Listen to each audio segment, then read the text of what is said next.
Do you ever wonder what descriptive words people are using about you when you're not around? It's kind of a horrifying thought. Oh, you know Jon. He's the guy who can't get his beard trimmed right. He's the bad beard guy. Or, oh, you know Jon. He got new glasses that kind of look like they're from 1967 and they're lady frames. He's the grandma glasses guy. Or, oh, you know Jon. Sometimes he breathes really loudly when he's in a room and it's quiet. He's the Darth Vader breath guy.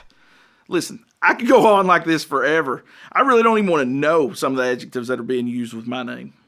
I do know, however, that I have never been described the same way as the guys we're going to be studying this week.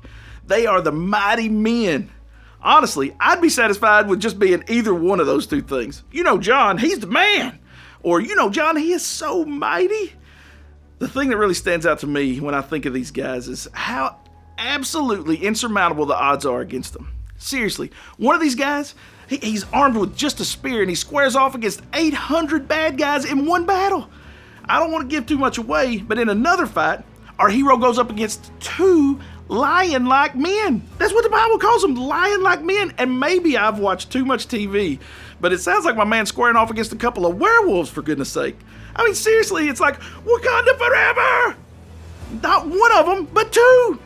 As if I didn't have enough to worry about, now I have to add lion-like men to my list. Nobody in his right mind would give these guys a prayer to win these battles.